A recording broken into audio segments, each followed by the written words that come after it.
June 25, 1876. The heat pressed down on the Montana Territory plains like a smothering blanket, with the sun glaring over the vast and unforgiving landscape that sprawled across hills, coulees, and winding river valleys. On this day, in this isolated corner of the American frontier near the banks of the Little Bighorn River, the United States Army's 7th Cavalry would ride into a violent reckoning that would mark one of the most devastating military defeats in the nation's history. At the center of the unfolding disaster stood Lieutenant Colonel George Armstrong Custer, a flamboyant and self-assured officer known as much for his theatrical presence as for his reckless boldness. As his troops advanced, dust spiraled upward beneath the hooves of hundreds of cavalry horses, their riders unaware of the scale of what they were about to face. The summer had already been one of tension and broken promises. The Fort Laramie Treaty of 1868, meant to secure peace and guarantee territory to the Lakota Sioux, had been gradually ignored by federal expansionist interests. The discovery of gold in the Black Hills just 2 years earlier had ignited a wave of prospectors who trespassed into sacred tribal land, and when the Lakota refused to sell it, the U.S. government reclassified them as hostile. Custer, who had previously scouted the region and helped confirm the presence of gold, was selected to lead a campaign against what military officials saw as rebellious bands defying federal authority. In truth, what gathered at the Little Bighorn was no rogue war party, but a vast intertribal village numbering thousands, consisting of Lakota, Northern Cheyenne, and Arapaho families who had left the reservations behind in protest of broken agreements and the incursion on their homelands. The Army did not fully grasp this reality, and Custer, perhaps more than any other officer involved, underestimated both the size of the gathering and the will of its defenders. His confidence had been hardened through years of battlefield success during the Civil War, where his daring charges and flair for the dramatic earned him rapid promotions and wide fame. But that war had ended over a decade prior, and the frontier was no place for the assumptions of glory made in the Eastern campaigns. His mindset had not adjusted to the reality of Indian warfare, which required not only force but caution, patience, and accurate knowledge of the enemy. On the morning of the 25th, scouts under Custer's command, including native Crow and Arikara allies, warned him of the enormity of the camp they had spotted from distant ridges. Trails converging around the Little Bighorn showed heavy movement, and the sight of dust plumes in the distance confirmed that a massive gathering lay just beyond the hills. But Custer, afraid the village might scatter if given time to react, chose to move without delay. Worse still, he rejected offers of additional firepower. Despite being offered Gatling guns by General Terry, Custer left them behind, viewing them as cumbersome and unnecessary. He also refused the support of a larger combined force, dividing his regiment into 3 separate battalions under Major Marcus Reno, Captain Frederick Benteen, and his own personal command, which he intended to lead in a dramatic flanking maneuver. He believed that the native forces would break at the first sign of military pressure, and he intended to strike from multiple directions to prevent any chance of escape. This tactical fragmentation, however, was based entirely on misjudged assumptions. While Custer estimated perhaps 800 warriors in the area, the actual number was more than double that, possibly exceeding 2,000 experienced fighters. These were not militia conscripts or frightened civilians. They were veteran warriors raised in a culture of resistance, taught to ride, fight, and survive from a young age. Leading them were some of the most respected and capable leaders among the Plains tribes. Sitting Bull, the spiritual center of the resistance, had recently performed a sun dance that resulted in a vision foretelling a great native victory over the soldiers. While he was not a battlefield commander, his influence unified the tribal leaders and lent the encampment a sense of divine purpose. Crazy Horse, The fearless Oglala Lakota war leader brought a level of tactical brilliance and calm under pressure that would prove essential in the hours to come. Alongside him were Cheyenne warriors like Two Moons and Wooden Leg and respected Lakota fighters including Gall and Crow King, each commanding their own followings. These men did not fear Custer, nor did they intend to run. The village itself was vast, stretching for over 3 miles along the river with hundreds of teepees arranged in circles according to tribal affiliations. Families lived there, not just fighters, women, children, elders, all of them fully aware that they were being targeted for removal or forced assimilation. The stakes were higher than any single battle. For the warriors who prepared that morning, this was not just a military engagement. It was a defense of their people, their land, and their future. Meanwhile, Custer's men were already tiring. The march leading up to that day had been grueling, moving rapidly across rugged terrain with limited rest, dwindling supplies, and little reliable information. The horses were strained and morale was uneven. Some soldiers, veterans of previous Indian campaigns, suspected that they were moving too hastily into unknown danger. But orders were orders, and the rhythm of the march continued. The scouts continued to urge caution. Bloody Knife, one of the Arikara scouts, was visibly disturbed by what he saw from the ridge. The Crow scout White Man Runs Him made clear that the village was far larger than Custer realized. But warnings fell on deaf ears. The decision had already been made. Custer's legacy in his own mind demanded a decisive action, a grand gesture that would secure headlines, command respect, and elevate his standing in Washington. He dismissed the idea that the natives would stand and fight in significant numbers. He was convinced that swift aggression would overwhelm them. He had not encountered Sitting Bull's prophetic vision. He had not witnessed the discipline and readiness of Crazy Horse's warriors. He had not imagined that the people he had branded as primitive would be capable of an organized, effective, and crushing response. As the 7th Cavalry moved into position, with Custer's personal battalion of 5 companies veering north along the ridgeline and Reno's men beginning their advance toward the southern end of the village, there was no turning back. The trap was set, not by ambush but by arrogance, not by deception but by the failure to grasp reality. And as the dust thickened and the figures of riders moved into view from the river valley, the moment of reckoning began to close in, silent and final, as Major Marcus Reno led his detachment of 3 companies across the timber-lined banks of the Little Bighorn River and began his approach toward the southern end of the village. The initial calm of the valley gave way to chaos. The tall grass along the river's edge swayed in the breeze, hiding the movement of warriors already preparing a rapid response.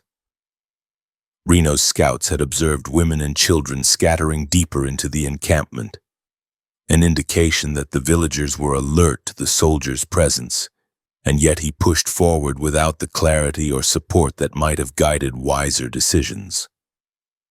The command quickly dismounted in an attempt to form a skirmish line, but the terrain offered little protection, and the river's winding course left them exposed. It did not take long before native warriors poured from the far end of the village, closing the distance with alarming speed and coordination. What Reno had expected to be a lightly defended rear of the camp instead erupted into a fierce and growing resistance. Mounted Cheyenne and Lakota fighters closed in from multiple directions, using the terrain to their advantage and forcing the cavalry into a tightening and panicked position. The sudden intensity of the engagement overwhelmed the soldiers, many of whom had never before seen warriors so organized and unrelenting. Reno, shaken by the ferocity of the counterattack, gave the order to retreat into the timber across the river. But the maneuver disintegrated into disorder as men tried to mount their horses under fire, and some were left behind to be killed during the withdrawal.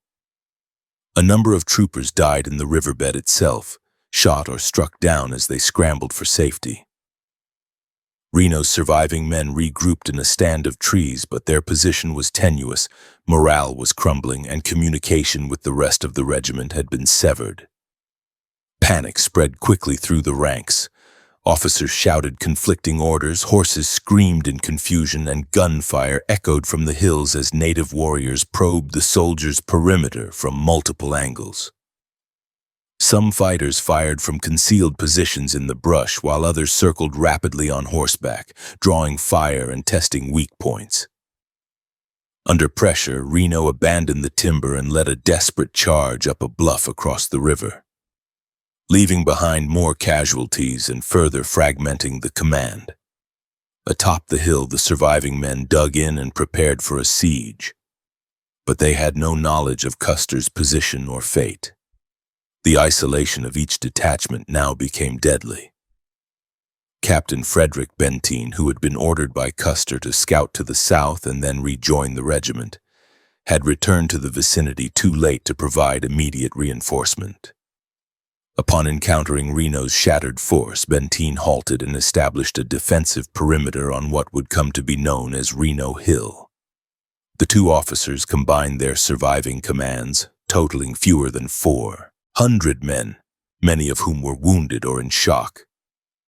They braced for further attack, unaware that Custer's 5 companies were already engaged further north in what would become the final act of the battle. While Reno and Benteen struggled to stabilize their position, Custer had continued north along the ridgeline with roughly 210 men. From his elevated vantage point, he likely believed he was flanking the village and preparing for a decisive blow. However, he misjudged the layout of the encampment and the surrounding terrain. Rather than sweeping in behind a fleeing enemy, his movement brought him closer to the center of a vast and mobilized defense. The warriors who had driven Reno into retreat now began to refocus their attention on the next threat. Custer's approach had not gone unnoticed. Riders had observed his movement along the high ground, and war leaders quickly redirected forces to intercept him. Crazy Horse, having fought in the southern action, now turned his focus toward the north and rallied a group of warriors for a fast, coordinated strike. The mobility of the native fighters, many of whom rode bareback with unmatched speed and agility, allowed them to maneuver through the river bottoms and coulees without delay. Custer descended from the ridgeline into terrain that restricted his options, with deep ravines and uneven ground breaking the cohesion of his companies. It remains uncertain whether he attempted to charge the village directly or was forced to reposition due to mounting pressure. But what is clear is that he soon found himself encircled. The native counterattack struck with overwhelming force. Gall, a Hunkpapa Lakota leader who had lost family members during Reno's assault, led his warriors into the fray with fury and precision. Armed with Winchester repeating rifles, bows, war clubs, and lances, the warriors unleashed a rapid and relentless assault from all directions. The cavalry's single-shot carbines were no match for the volume and speed of return fire. Horses went down under barrages of bullets and arrows. Riders were thrown, wounded, or killed before they could reposition. The 5 companies under Custer's direct command became scattered across broken hills, making coordinated resistance nearly impossible. Desperate attempts to form defensive positions failed as fire came from multiple elevations and angles. One group attempted to make a stand on a narrow rise that would later be called Last Stand Hill. But the volume of enemy fire and the speed of the assault made survival impossible. Custer himself was shot in the chest and then in the temple, though the precise sequence of his death remains uncertain. He wore his standard-issue buckskins, not the blue uniform of regulation, and bore no visible insignia identifying his rank, possibly to avoid being singled out.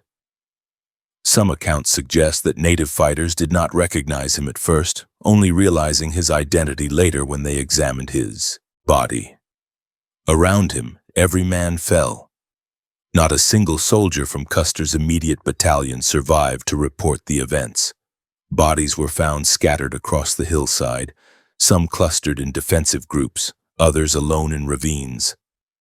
Warriors later described the fight as brief but intense, a storm of violence ending in near silence. The 7th Cavalry's right wing had been annihilated. The dust settled slowly over the battlefield. Smoke drifted from spent gunpowder, and the cries of wounded horses mixed with the silence of the dead. Victory songs echoed from the village as warriors returned to their families, bringing news of the incredible triumph. The people mourned their own losses, but the scope of the success could not be denied. They had destroyed a major U.S. Army detachment in open battle, sending a clear message that they would not surrender their land or way of life without resistance. It would be short-lived in its strategic consequences, but in that moment, it was total. The surviving members of Reno and Benteen's commands remained under siege for 2 days on the hilltop before relief forces arrived. When scouts reached Custer's battlefield, they found only corpses and scattered gear. The shocking scale of the defeat reverberated across the nation. Headlines in the East turned from tales of Western heroism to stunned reports of loss. The myth of native inferiority had been shattered in a single day by the brutal logic of reality. Custer's arrogance, his failure to understand the people he fought, and his decision to divide his regiment without solid intelligence had brought his men to ruin. The native leaders, though victorious, knew this would only provoke more aggression.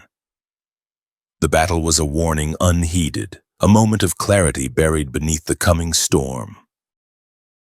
As the final shots faded into silence and the haze of gunpowder thinned in the air above the Little Bighorn Valley, the battlefield settled into a grim stillness broken only by the quiet movements of scavenging birds, the cries of wounded horses, and the low murmurs of those who had survived elsewhere. The village was alive with the weight of what had transpired, not in celebration but in solemn recognition of the scale of the encounter. Warriors returned from the northern hills bearing the garments, weapons, and stories of those they had overcome. Many had lost family in the early stages of the fight, especially during Reno's sudden advance, and the victory was tempered by grief.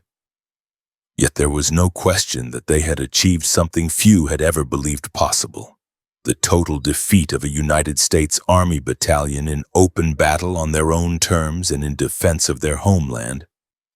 The elders, spiritual leaders, and chiefs gathered to reflect on what had been won and what would inevitably follow. They understood that this battle would not end the war but ignite a fiercer campaign. The very scale of the victory guaranteed an intensified federal response. Meanwhile, miles away, General Alfred Terry approached the battlefield with reinforcements days too late to intervene. His forces discovered Reno and Benteen's surviving detachment still entrenched on the high ground, shaken, bloodied, and surrounded by makeshift graves. When Terry's scouts moved north and found the remains of Custer's men, they were met with a scene so horrific that it would be seared into the collective memory of the nation. The bodies were decomposing under the scorching sun, many stripped, some mutilated, scattered across the dry slopes and ravines of the battlefield. Horses lay dead among their riders. Cartridge shells, broken sabers, discarded boots, and torn clothing were all that remained of what had once been the most aggressive wing of the 7th Cavalry. The men who discovered the sight moved among the dead with disbelief. Custer's body was found beside his brother Tom, both of them bearing fatal wounds, though not scalped, unlike many of the others. Custer's wounds suggested that he had died quickly, possibly unaware of the full extent of the disaster around him. Lieutenant James Calhoun, Custer's brother-in-law, lay in a nearby cluster of corpses. Nearly every officer under Custer's command had perished. The message was clear. This had not been a momentary collapse, but a total and irreversible defeat. Reports were compiled and sent east. As word reached the military leadership in Washington, confusion turned to outrage. Initial accounts were vague, delayed by the remoteness of the battlefield and the fragmented state of communication lines. By early July, newspapers began printing headlines that stunned the public. Custer massacred. entire command destroyed, and disaster in the West spread across front pages from New York to Chicago. The press, once enamored with tales of cavalry glory and frontier conquest, now grappled with the sudden and dramatic reversal of narrative. Editorials speculated about betrayal, poor planning, or overwhelming native numbers. Public reaction split between mourning and fury. Some elevated Custer to martyrdom, casting him as a heroic figure who had died fighting against impossible odds, while others questioned the decisions that had led him into isolation and death. A complex storm of myth-making began almost immediately, driven by those seeking to protect reputations or frame the event as a righteous sacrifice. Custer's widow, Elizabeth Libby Custer, launched a lifelong campaign to preserve her husband's legacy, writing books and giving lectures that portrayed him as a noble and misunderstood patriot rather than a flawed tactician whose ambition cost hundreds of lives. The Army conducted internal reviews, but few official reprimands followed. The focus shifted quickly to vengeance and the demand for military retaliation. President Ulysses S. Grant, who had already been skeptical of Custer's conduct in previous years, publicly criticized him for disobedience and recklessness. The defeat embarrassed the military establishment and shattered illusions about the supposed ease of forcing native tribes onto reservations. What followed was a renewed and accelerated military campaign across the northern plains. The government poured resources into the field, expanding the number of troops deployed to suppress native resistance. Columns of infantry and cavalry scoured the plains, destroying villages, confiscating horses, and cutting off food supplies. Tribes that had not participated in the battle were now treated with suspicion or outright hostility. The Great Sioux War intensified with each passing month. Native leaders, aware that the battle had altered their circumstances as much as the soldiers, faced difficult decisions. The Allied encampment that had gathered near the Little Bighorn dispersed soon after the victory. Warriors and families knew that remaining concentrated in such numbers would make them a prime target. The tribes splintered into smaller bands, moving constantly to avoid detection, relying on traditional survival methods and the knowledge of terrain that had served them for generations. For a time, some were able to evade the pursuing army, but winter would bring renewed challenges. The destruction of buffalo herds, increasing reliance on dwindling resources, and the unrelenting pressure of federal forces made long-term resistance increasingly difficult. In the months that followed, Sitting Bull led his band northward toward Canada, refusing to submit to reservation life. He would remain in exile for several years, resisting calls to surrender. Crazy Horse continued to lead effective resistance into the spring of the following year, but his ability to operate freely diminished with each successive campaign. Eventually, surrounded by hunger, betrayal, and despair, many tribal leaders were forced to accept surrender. By 1877, Crazy Horse had been captured and killed under suspicious circumstances at Fort Robinson. Sitting Bull's followers, suffering from starvation, eventually crossed back into U.S. territory and surrendered. The momentum of Native independence had been broken, not by a single battle, but by the slow, deliberate machinery of expansion, logistics, and political will. Yet for all the strategic consequences that followed, the Battle of the Little Bighorn remained a unique moment. A sharp, undeniable demonstration that the native peoples of the plains, when unified and properly led, could deliver a devastating blow to the most powerful military in North America. The physical loss on that battlefield was undeniable, but the symbolic impact ran deeper. It exposed the fragility of federal assumptions, the hubris of unchallenged command, and the resilience of cultures that had survived centuries of encroachment. It revealed the price of misjudgment and the failure to listen. To scouts, to warnings, to history itself. In killing Custer and his men, the native warriors did not end the war, but they forced a reckoning with reality that would echo across every frontier campaign that followed. In the years that followed the destruction of the 7th Cavalry at the Little Bighorn, the meaning and memory of that battle diverged along separate and conflicting paths. For the government in Washington, the event was a rallying point for the acceleration of policies already in motion. The so-called Indian problem became a national focus not of understanding, but of final suppression. Federal leaders, driven by anger, embarrassment, and political pressure, expanded the authority of the military across the western frontier. Funding for Western operations increased, new forts were constructed, and campaigns were launched with fewer restrictions and greater brutality. Congressional voices that had once hesitated to support wide-scale military action now called for decisive measures. The sympathy that occasionally surfaced in public discussions about Native rights dissolved almost completely, replaced by narratives of treachery, savagery, and existential threat. Those who supported removal policies used the defeat as evidence that the tribes would never submit peacefully, and therefore had to be subdued with overwhelming force. Civilian public opinion followed suit. Newspapers printed not only dramatic stories of the battle itself, but also caricatures and illustrations that portrayed the Native fighters as bloodthirsty aggressors. Custer, in particular, became a lightning rod for national emotion.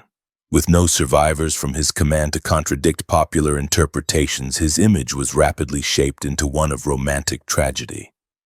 He was elevated in art, literature, and public discourse as a fearless warrior betrayed by fate or overwhelming numbers. The details of his strategic failures were often omitted or softened. Accounts emphasized his bravery, not his errors. His widow worked tirelessly to secure this version of his legacy, coordinating with publishers and veterans groups to ensure that commemorations, monuments, and school books portrayed him in the most favorable light possible. This reinvention served both personal and national agendas. Custer became a symbol of American determination in the face of resistance, a martyr whose death supposedly justified further expansion. At the same time, military officials leveraged his legacy to justify larger appropriations and greater operational freedom. Recruitment campaigns referenced the fallen colonel, calling young men to arms to avenge what had been lost. The process of transforming a battlefield blunder into a patriotic cause was deliberate and effective. Across the Great Plains, however, the memory of the battle remained starkly different. Among the Lakota, Cheyenne, and Arapaho, it was remembered not as a massacre but as a righteous stand against encroachment. Oral histories passed down by elders preserve the names of those who fought, the strategies they used, and the relatives they lost. The triumph did not erase the sorrow, and the sorrow did not obscure the pride. Many spoke of the unity that had existed for that brief period. An unprecedented gathering of tribes who had put aside rivalries to defend a common cause. That unity, while temporary, was proof that they could stand against even the most powerful enemy if given the chance and resolve. Yet even as they honored their dead and acknowledged their success, they also prepared for what they knew would come next. The retaliation that followed the battle confirmed those fears. Villages were hunted down and destroyed in subsequent campaigns. Crops were burned and the slaughter of buffalo was intensified to undermine the food supply. Winter campaigns forced families into starvation. The choices available to tribal leaders grew narrower with each passing season. By 1879, the war had effectively ended, with nearly all the major participants either dead, imprisoned, or confined to distant reservations under harsh and unfamiliar conditions. The Battle of the Little Bighorn did not stop the expansion of the American frontier. It did not reverse the policies that stripped Native nations of their sovereignty. It did not change the economic forces driving settlers westward. What it did was provide a flashpoint, a single, undeniable moment when those presumed to be defeated stood their ground and prevailed with clarity, skill, and purpose. That flashpoint was not forgotten, but its meaning became contested. Over the next decades, battlefield tours became common. Tourists and dignitaries visited the rolling hills of southeastern Montana where the events had unfolded. Monuments were erected, the earliest of which honored only the fallen soldiers. The native dead, many of whom were never counted or named in official records, remained unmarked. It was not until much later that any formal recognition was extended to the other side of the conflict. The physical ground itself remained littered with artifacts for years as scavengers and collectors combed the site for bullets, buttons, and bones. The National Park Service eventually assumed stewardship over the area, but the early decades of commemoration were dominated by a single perspective, one that framed the event as a national tragedy rather than a moral reckoning. School books across the country told a sanitized version of the story, glossing over the provocations and abuses that led to the battle, and focusing instead on the supposed gallantry of the fallen cavalry. For generations, students learned the name Custer before they ever encountered the names Sitting Bull or Crazy Horse. Museums displayed his uniform, his weapons, his photographs, while the cultural materials of the native participants were relegated to anthropological exhibits, treated as remnants of a vanishing people rather than evidence of an active resistance. Only in the later 20th century did a more nuanced understanding begin to emerge. As Native historians, activists, and descendants pushed for the inclusion of their perspectives, the official narratives began to shift. Monuments honoring Native warriors were added to the battlefield site. Interpretive materials were revised to reflect the complexities of the event. Oral traditions were recorded, translated, and included in public displays. The battle came to be seen not simply as a military engagement, but as a cultural clash with far-reaching consequences. For the descendants of those who fought, both military and tribal, the ground remained sacred, a place of loss, memory, and unresolved meaning. It symbolized not just a confrontation, but the intersection of two incompatible worldviews, one driven by conquest, the other by survival. The names of those involved became the vocabulary of debate. Custer remained a figure of controversy, alternately praised and condemned. Sitting Bull became a symbol of spiritual defiance. Crazy Horse, whose image was never photographed, grew into a legend of uncompromising resistance. Others like Gall, Wooden Leg, Two Moons, and White Bull, whose contributions were less widely known, slowly found their place in historical records as research deepened. Their recollections, preserved in interviews, journals, and tribal memory, filled in gaps left by the official military reports. Through them, the chaos and courage of that day became more tangible, more human, and less abstract. No single version of the story could satisfy every interpretation, but the expansion of voices allowed for a broader and more honest reckoning with the past. In time, the Battle of the Little Bighorn became a symbol not just of defeat or victory, but of complexity, a reminder that history is not built from one angle alone, and that the cost of ignoring those who speak inconvenient truths can be measured in more than lives lost. It can be measured in decades of misunderstanding, in cultural erasure, and in the weight of stories untold. In the shadow of the massacre, as monuments rose and legends grew, the few survivors of the 7th Cavalry who had not fallen under Custer's immediate command carried with them the weight of confusion, guilt, and judgment. Among them, Major Marcus Reno found himself under a harsh and enduring scrutiny that would follow him until his final years. Though he had technically survived the battle, he did so in a cloud of controversy. His hasty retreat from the timber and the chaotic disintegration of his companies raised questions that would not fade. Accusations swirled among his peers and within the public, some calling him a coward, others questioning his sobriety during the engagement. Though no formal charges were ever upheld, the doubts clung to his name like a second skin.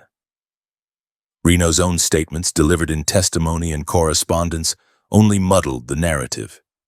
He vacillated between justifying his actions and deflecting blame, often pointing to the impossible circumstances he faced and the lack of clear orders from Custer.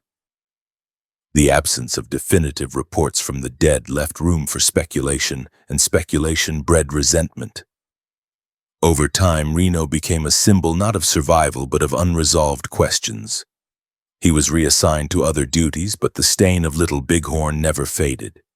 His career faltered, he drank heavily, he quarreled with colleagues. Ultimately, he was forced into retirement under a cloud of personal and professional failure. In his final years, he fought unsuccessfully to restore his reputation. Dying in obscurity, his role in the battle remembered more for controversy than courage. Captain Frederick Benteen fared somewhat better in the official record, though not without his own burden. Known for his skepticism of Custer's leadership even before the campaign, Benteen had received orders during the engagement to bring up the ammunition packs and reinforce the fight. His delayed arrival at Reno Hill allowed him to avoid the full devastation that struck Custer's companies, but it also sparked ongoing debate about whether a faster response could have changed the outcome. Benteen insisted that he had acted prudently, choosing to save what remained of the regiment rather than ride into a death trap. His tone in letters and reports reflected bitterness toward Custer, whom he considered arrogant and irresponsible. For a time, Benteen was praised for his steadiness under fire and his role in stabilizing the defensive perimeter. Yet he too eventually retired under strained circumstances, his later years marked by declining health and persistent arguments about the events of that day. Neither man escaped the long shadow of the Little Bighorn, where every decision, delay, and word became a point of contention in the endless post-mortem. On the other side of the battlefield, the native leaders who had orchestrated the defense of their people faced an altogether different fate. Crazy Horse, who had been at the center of the counterattack that surrounded and destroyed Custer's battalion, continued to lead his people with unmatched resolve through the brutal winter of the following year. Pursued by military columns and deprived of consistent resources, he kept his band mobile and elusive, refusing surrender as long as possible. Yet by the summer of 1877, the cumulative weight of hardship became unbearable. Starvation loomed, ammunition was low, hope frayed. Finally, under immense pressure from both federal forces and rival tribal factions aligned with the U.S. government, Crazy Horse entered Fort Robinson under a promise of peace. But mistrust and miscommunication turned the fragile negotiations into tragedy. In September of that year, he was stabbed to death by a soldier during a scuffle near the guardhouse, surrounded by uncertainty, betrayed by those who had claimed to offer protection. His death sent shockwaves through the native resistance, extinguishing one of its brightest and most uncompromising lights. Sitting Bull, whose spiritual leadership had helped unify the encampment before the battle, took a different path. Refusing to surrender or submit to reservation life, he led his band north into Canada, seeking refuge under the protection of the British Crown. For several years, he remained across the border, surviving on limited resources, hoping for diplomatic resolution. Yet supplies were scarce, and by 1881, facing hunger and mounting pressure, he returned to U.S. soil and surrendered at Fort Buford. Even in captivity, he remained a symbol of defiance. The federal government, unsure how to handle his presence, moved him repeatedly from one location to another, seeking to minimize his influence. Eventually, in a controversial move that mingled spectacle with control, he was recruited to briefly join Buffalo Bill Cody's Wild West show, a traveling performance that commodified native culture for entertainment.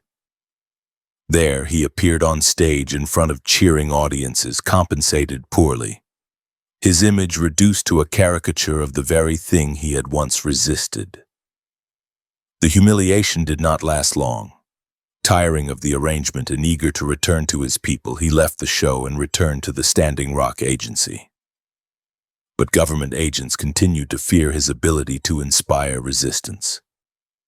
In December of 1890, during an attempt to arrest him based on unfounded rumors of insurrection tied to the ghost dance movement, he was shot and killed by Indian police under orders from federal authorities. His death, like Crazy Horse's, marked the extinguishing of a generation of Native leadership that had stood against expansion with unshakable resolve. The followers of both men were scattered, impoverished, and bound to a new reality of confinement, surveillance, and assimilation. The reservation system tightened its grip, stripping away autonomy, language, and culture. Schools were built to re-educate Native children, according to Euro-American customs. Traditional practices were outlawed or suppressed. The memory of the Little Bighorn endured, but increasingly it became a memory in isolation, a peak of resistance before the long descent into marginalization. Those who had witnessed the battle aged in silence, their stories passed quietly to the next generation, sometimes in whispers, sometimes in chants, sometimes in defiance. Among the civilian population of the United States, the names of Custer, Reno, and Benteen remained visible in books, plaques, and speeches, while the names of Gaul, Crow King, White Bull, Lame White Man, and others faded from public view, preserved only by the efforts of their own people. It would take nearly a century for the imbalance in remembrance to begin shifting.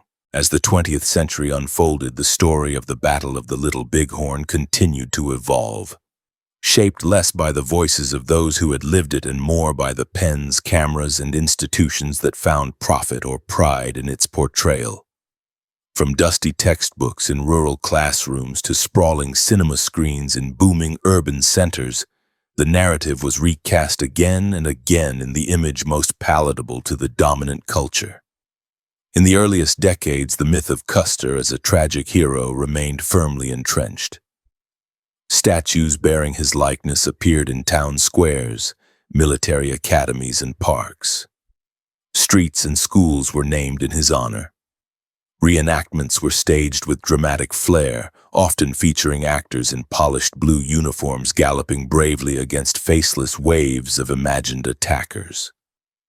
Historical complexity was stripped away in favor of spectacle. The Native side of the story, when acknowledged at all, was flattened into anonymous hostility, devoid of context, motive, or humanity. Hollywood seized upon the simplified narrative with enthusiasm. Films such as They Died with Their Boots On, released in 1941 and starring Errol Flynn as Custer, presented a stylized version of events in which the colonel was a dashing and misunderstood martyr, betrayed by bureaucracy and surrounded by loyalty. The Native fighters were reduced to cinematic props, their presence limited to war whoops and ambushes, never allowed to speak, reflect, or explain.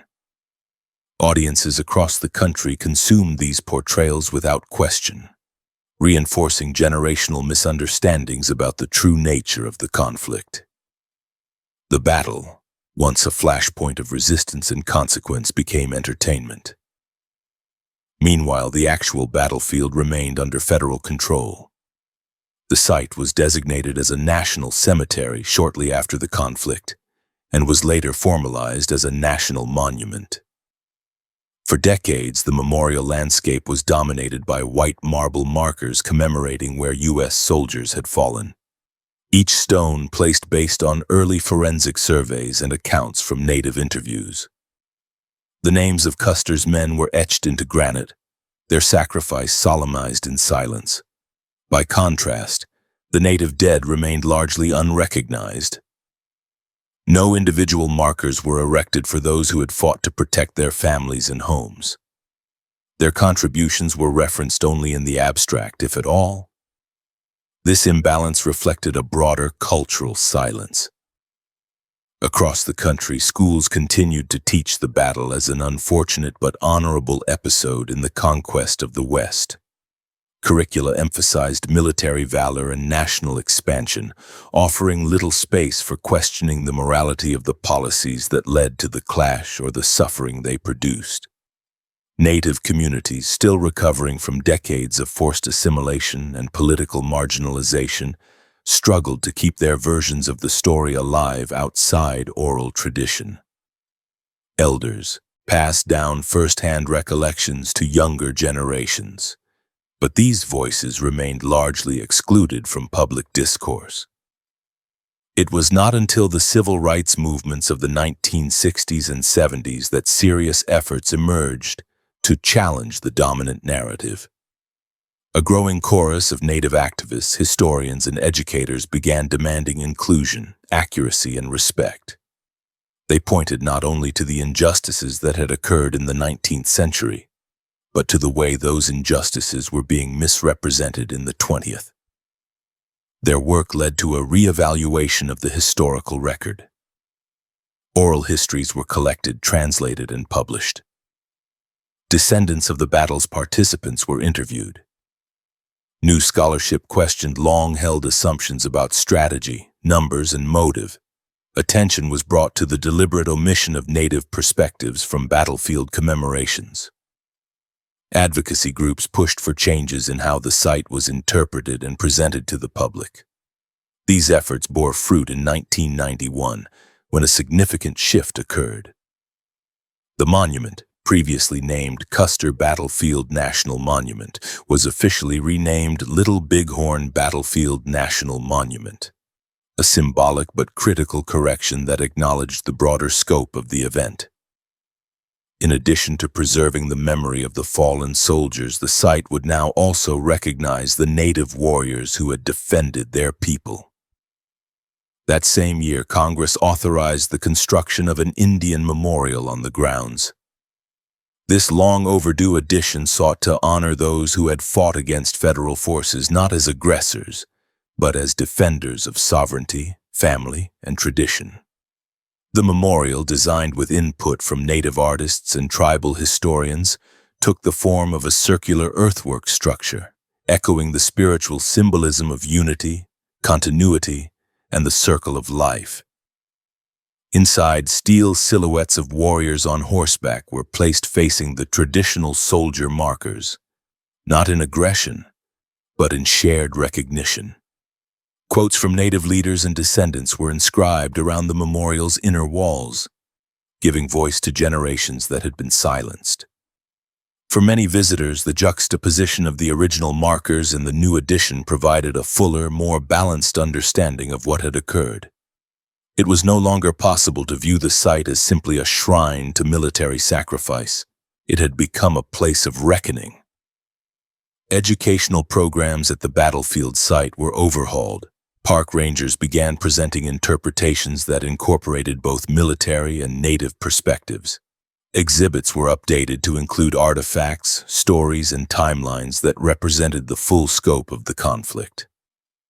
School groups visiting the site were encouraged to consider the human cost on both sides, the failures of policy, and the dangers of arrogance. Academic institutions across the country began adjusting their course, materials, gradually incorporating more inclusive frameworks. Tribal colleges and cultural centers developed their own resources, ensuring that future generations of Native students would not have to rely on outside institutions to learn about their own history. Authors and filmmakers began producing works that challenged earlier portrayals. Documentary projects aired on public television. Books like Son of the Morning Star and Bury My Heart at Wounded Knee provided wider audiences with deeper context. Fiction writers and playwrights reimagined the story with Native protagonists, placing emotional depth and cultural nuance at the center of their narratives. Still, resistance to these changes remained in certain quarters. Nostalgia for the older, sanitized version of history lingered in military circles, heritage groups, and popular media. Some viewed the reinterpretation as an attack on tradition rather than a correction of error. But the momentum had shifted. The Little Bighorn had become not only a site of historical significance, but a barometer for how the nation dealt with its own uncomfortable past. It revealed how myths are created, who benefits from them, and what is lost when truth is sacrificed for simplicity. More than a century after the last shots were fired, the battle continued, no longer with weapons but with narratives, each side seeking to claim ownership over meaning, legacy, and memory. For the descendants of both the soldiers and the native fighters, the story had never been just about who won or lost, but about who was allowed to be heard. And slowly, the chorus grew larger. By the dawn of the 21st century, the Battle of the Little Bighorn had ceased to be just a moment preserved in books or behind glass museum cases. It had become a living symbol in the cultural and political dialogue of the United States. Among the descendants of those who fought and those who fell, the memory of the battle was not confined to commemorations or reenactments, but lived in the rhythms of family stories, tribal songs, and community traditions that stretched across more than a dozen reservations and extended deep into urban native enclaves. For many Lakota, Cheyenne, and Arapaho families, the names of those who had defended their villages were still spoken with reverence, carried from generation to generation like heirlooms not made of silver or stone, but of memory and blood. Elders spoke of the strength it had taken to ride into battle against a mechanized army, of the bravery required to stand ground when history seemed determined to erase them. They taught that the victory at Little Bighorn was not merely a military feat, but a spiritual affirmation of identity in the face of extinction. And yet, alongside pride, there lived an inherited grief, not only for the violence endured, but for the cultural devastation that followed in the battle's wake. In many homes, that legacy translated into a quiet mourning for lost languages, suppressed ceremonies, and generations uprooted by federal policies of removal and re-education. The children of the warriors who had triumphed at the Little Bighorn were later forced into boarding schools, where their hair was cut, their native names replaced, and their spiritual practices punished. Over time, those children grew into parents themselves, carrying trauma unspoken but deeply felt. It surfaced in fractured families, in poverty-stricken communities, and in battles with addiction and alienation. Wounds that could not be seen on battlefields but were no less real. The irony of this trajectory was not lost on modern Native activists, who often cited Little Bighorn as a historical inflection point, a moment when resistance had been validated, only to be followed by the full weight of institutional domination. And yet, in that irony, they found fuel for resurgence. Across the Dakotas, Montana, and beyond, a new generation emerged with the determination not only to honor the past, but to reshape the present. Language revitalization programs took root in tribal schools, aiming to reclaim what had been nearly extinguished. Ceremonies once held in secret were revived openly, connecting youth with the spiritual foundations of their ancestors. Artists, writers, and filmmakers reclaimed the imagery of the battle, subverting old tropes and embedding new truths in their place. In these modern expressions, Sitting Bull and Crazy Horse were not just historical figures but symbols of continuity. Warriors who still stood not on horseback, but in classrooms, courtrooms, and council chambers. Political activism also drew inspiration from the legacy of resistance that Little Bighorn represented. Movements like the American Indian movement, formed decades earlier to confront systemic injustice, continued to invoke the spirit of defiance associated with the battle. Protests against pipeline construction, land encroachments, and treaty violations often included references to the stand taken at the Little Bighorn, positioning it not as a closed chapter but as part of a longer arc of struggle. At rallies and gatherings, young leaders wore T-shirts bearing stylized images of Crazy Horse or banners quoting Sitting Bull, recontextualizing their ancestors' words as present-day calls to action. The battlefield itself, once an isolated government-controlled site of selective mourning, became a space for cultural resurgence and intertribal gathering. Every June, descendants and visitors assembled there, not just to honor the dead but to assert the continued presence and sovereignty of native nations. Drumming echoed through the hills once stained by blood. Songs rose into the summer air. Elders told the story again and again, ensuring that no version of history would ever again be told without their voices. Meanwhile, institutions that had long perpetuated a one-sided narrative were forced to evolve further. Universities began to hire native faculty to teach indigenous studies. Museums collaborated with tribal historians to repatriate artifacts and revise exhibits. State and local governments reevaluated public markers, renaming certain roads and landmarks that had once honored military officers implicated in frontier violence. In Montana and the Dakotas, some schools adopted dual curriculum models, teaching both state-approved history and tribal perspectives side by side.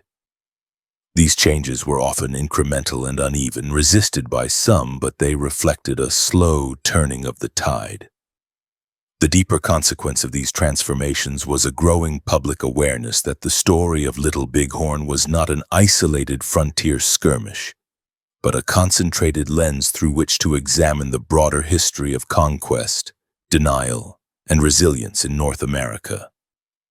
The battle served as a narrative anchor in documentaries exploring the Indian Wars, in lectures dissecting federal land policies, and in discussions about national memory itself. It became an example of how a country remembers what it chooses to and forgets what it finds uncomfortable. For many Americans, especially those without native heritage, the revised understanding of the battle prompted difficult questions. Why had they never been taught the context? Why had heroism been granted so selectively? Why had the names of the native dead been so long omitted from official records? These questions led some to reconsider not just this event, but the foundational myths of the nation itself.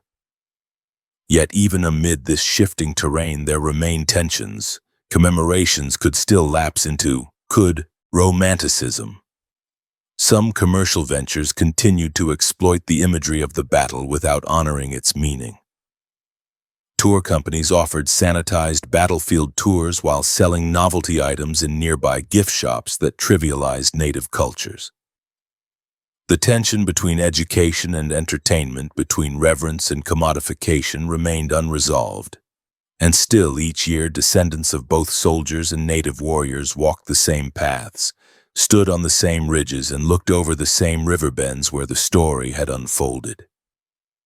Some came to mourn. Some came to understand. Others came seeking connection to something greater than themselves. The wind that blew across the tall grasses carried no judgment, only echoes. Echoes of hoofbeats, gunshots, war cries, and prayers, each belonging to people who had bled, hoped, and fought on that soil. The land, scarred and sacred, remembered everything. The name George Armstrong Custer, once spoken with reverence in classrooms and military halls, gradually became a symbol less of gallant sacrifice and more of catastrophic miscalculation. Over the course of the 20th and early 21st centuries, his image transformed from that of the noble fallen warrior into a case study in hubris, an embodiment of overconfidence meeting reality with deadly results. This shift did not happen overnight, nor was it universally embraced, but the slow unraveling of the myth revealed a deeper truth: that power without humility can lead even the most celebrated individuals into ruin. The early portrayals of Custer in popular media had crafted a man of vision, energy, and courage, but stripped him of the flaws that ultimately defined his final campaign. These portrayals rarely acknowledged his impatience with command hierarchy, his tendency to reject the advice of experienced subordinates, or his persistent underestimation of native capabilities. His role in prior controversial moments, such as his unauthorized raid on a Cheyenne village in 1867, or his court-martial for abandoning his post to see his wife, were often ignored or glossed over. Only with the emergence of more critical historical scholarship did these inconsistencies begin to take center stage. Biographers revisited official records, personal letters, and first-hand testimonies to reconstruct a more complete picture.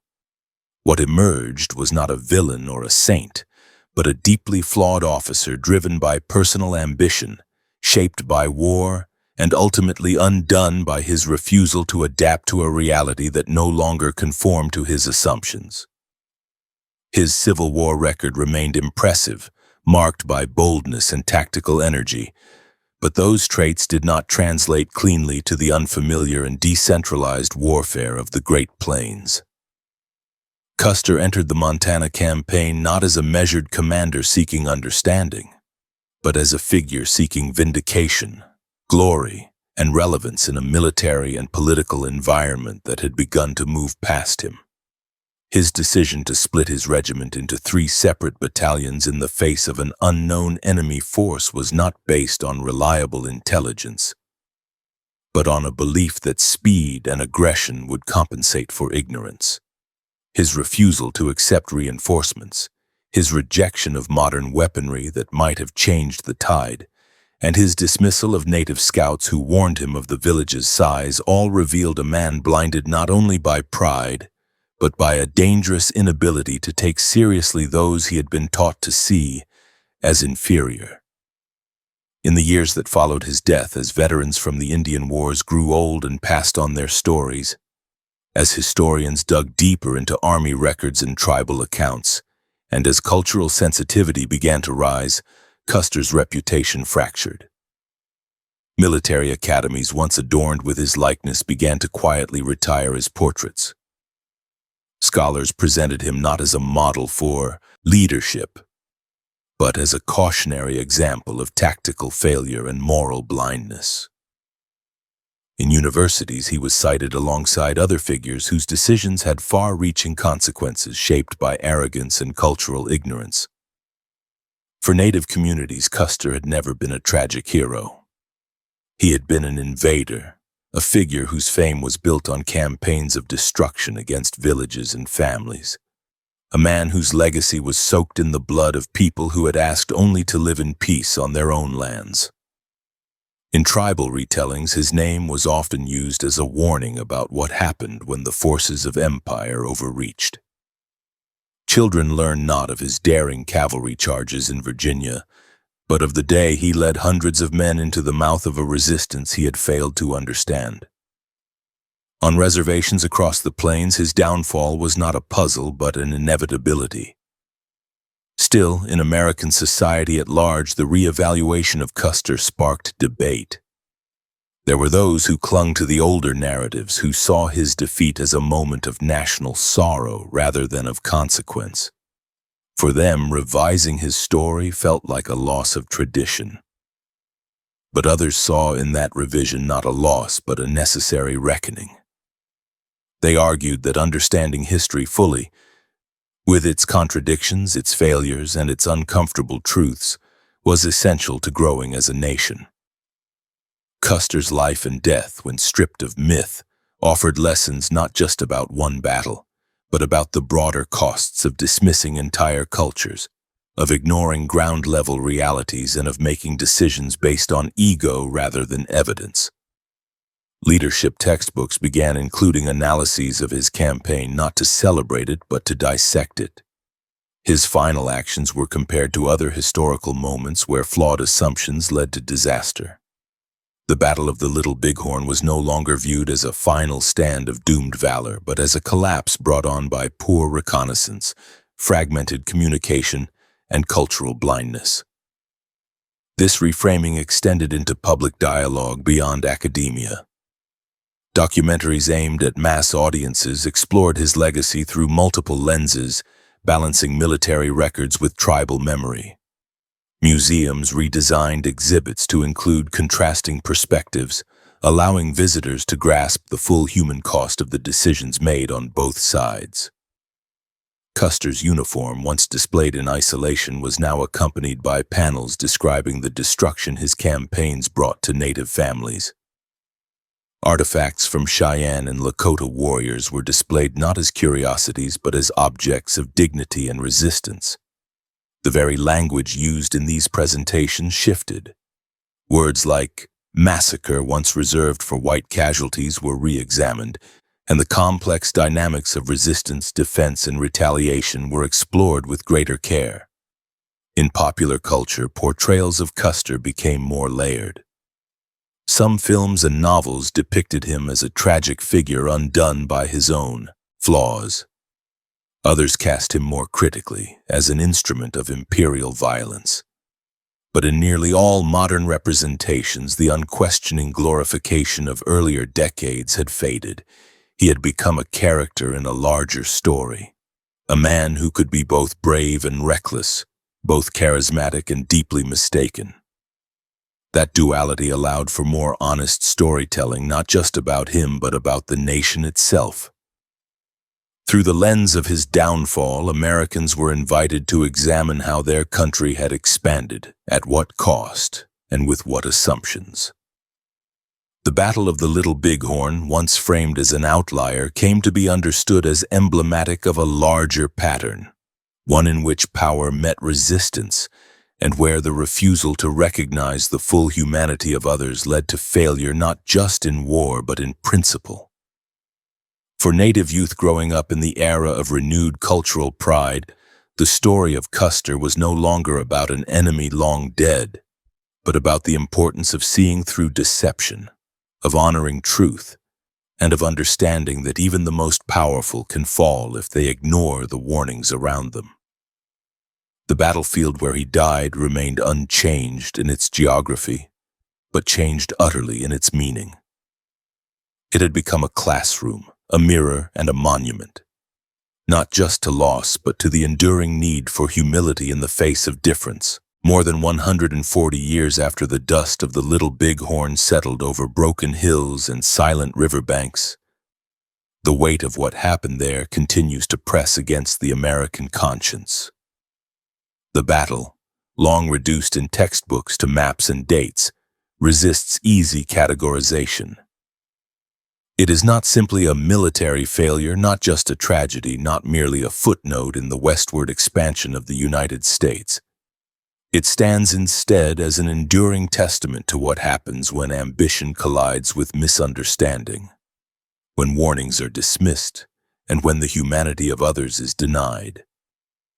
Its echoes can still be heard in modern debates about whose stories are told, whose graves are marked, and whose lives are given weight in the national narrative. In this way, Little Bighorn is not frozen in the past. It is alive in every courthouse where tribal sovereignty is argued, in every classroom where children first learn about westward expansion, in every community still fighting to be heard above the noise of historical distortion. The legacy of the battle forces a reckoning with the comfortable myths that once sanitized the frontier into a tale of brave settlers and savage resistance.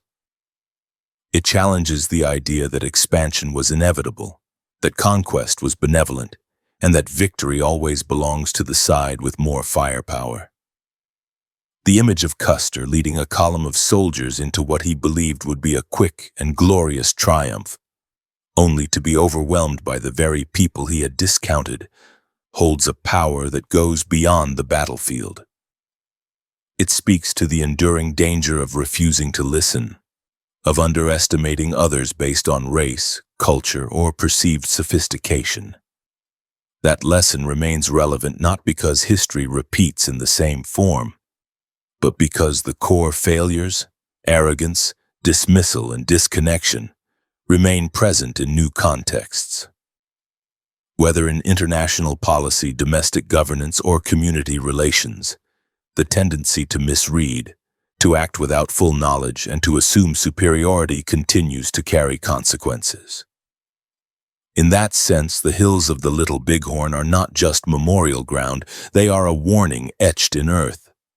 And yet, For all the loss and cruelty that came before, during, and after the battle, there is also within its story a deep current of resilience. The fact that the native resistance at Little Bighorn happened at all, that thousands of Lakota, Cheyenne, and Arapaho families refused to be broken or divided, that they fought back with courage and coordination in defense of their lives and values, represents not just a moment of military success, but an assertion of human dignity against overwhelming odds. That assertion did not end with the battle. It lives in the efforts of their descendants to reclaim their languages, rebuild their governance, and recover their histories from the margins of official record. Every documentary corrected, every monument renamed, every tribal student who learns their ancestors' names instead of just their enemies. All of these are acts of endurance shaped by that same spirit. In this way, Little Bighorn has become a symbolic convergence point where history, memory, and meaning intersect. It draws in not only historians and scholars, but families tracing their lineage, soldiers trying to understand past failures, activists confronting the legacy of colonization, and citizens seeking clarity in a country that too often shrouds its past in sentiment instead of truth. That convergence brings with it a kind of responsibility. Not to forget, not to mythologize, but to study carefully, to speak truthfully, and to honor the humanity of all who stood on that field. The 7th Cavalry was composed of men, not villains, and many died confused and terrified, caught in the machinery of policy far beyond their control. The native warriors were not shadows or background figures. They were fathers, sons, brothers, and leaders fighting not for conquest, but for survival. The mothers and daughters who fled with their children as gunfire cracked across the valley were not bystanders to history, but the very reason the warriors fought with such intensity. The cost was felt on every side, but the meaning remains clearest when viewed from the perspective of those who had the most to lose. Today, visitors still walk the paths where the final stands were made. They read plaques, study maps, gaze across the same terrain that once roared with chaos. Some arrive with reverence, others with curiosity, and a few perhaps unaware of the full scope of what occurred. Yet once there, standing on that ground, it becomes difficult to see the event as simple. The land, unchanged in its contours, demands reflection. The wind that moves across the ridge carries no names, but it touches the same grass where men fell, where warriors advanced, where orders were given and lives were taken. In the silence, the complexity of the story begins to speak. It does not shout, it waits. For understanding, for context, for honesty. The true story of the Battle of the Little Bighorn is not found in monuments alone, nor in any single account, but in the willingness to gather every shard of memory, to examine each with care, and to accept that no national identity built on half-truths can be whole. The events of that June day were shaped by everything that came before them. The treaties broken, the lands taken, the arrogance fostered, the warnings ignored, and everything that followed was shaped in turn by their outcome. The legacy of Little Bighorn is therefore not just the record of who died where, but the continuing process of deciding what that record means, who gets to shape it, and how it shapes those who come after. The Battle of the Little Bighorn did not change the outcome of the Indian Wars, nor did it halt the relentless momentum of federal expansion across the continent. But it did leave behind a legacy too sharp and stubborn to dissolve under the weight of time. Its true significance lies not in the numbers of men who perished or the volume of books written afterward, but in what it revealed: the arrogance of unchecked authority, the fatal cost of cultural ignorance, and the resilience of a people determined to defend their lives even when the world around them closed in.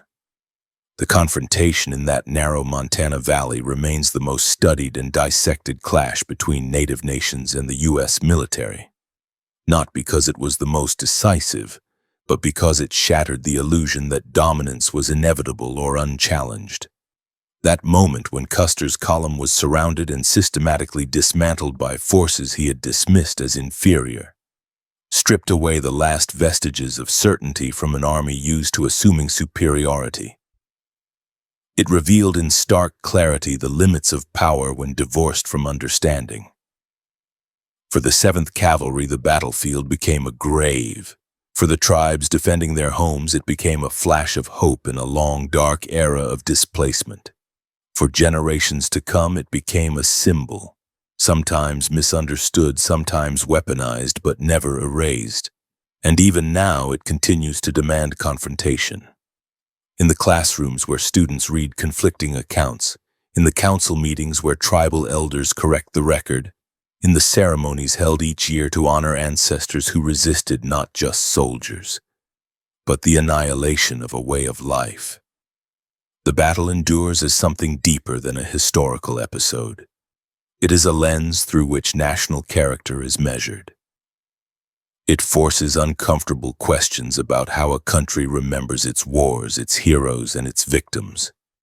It calls into doubt the assumption that might always equals right, and it provides a caution that no army, however well armed or celebrated, can substitute confidence for preparation or ego for insight. And it asks that those who study its details not simply focus on tactics, timelines, or chain of command, but that they understand the greater context. That Custer's defeat was not just military, but symbolic of a broader refusal to see native nations as sovereign, intelligent, and fully human. That refusal did not die with the last soldier on the hill, but continued through decades of policy and neglect. Only through deliberate effort did the story begin to shift, pulled back into balance by those who had long been left out of its telling. Their voices, once silenced or ignored, now form the spine of the modern understanding, reminding the world that history does not belong to the victorious alone. Today, the story of the Little Bighorn is not a celebration, not a vindication, and not an anthem to be chanted without care. It is a memorial to the fallen on all sides, to the cost of misjudgment, and to the courage required to stand against it. It reminds each generation that beneath the uniforms, the war paint, the banners, and the bullets were people, individuals shaped by belief, duty, fear, and love.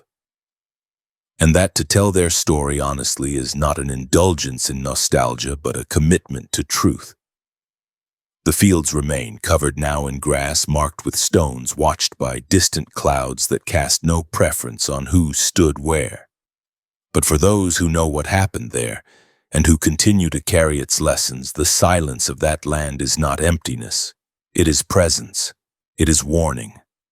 It is memory preserved not in monuments alone, but in the lived resilience of those who refuse to forget.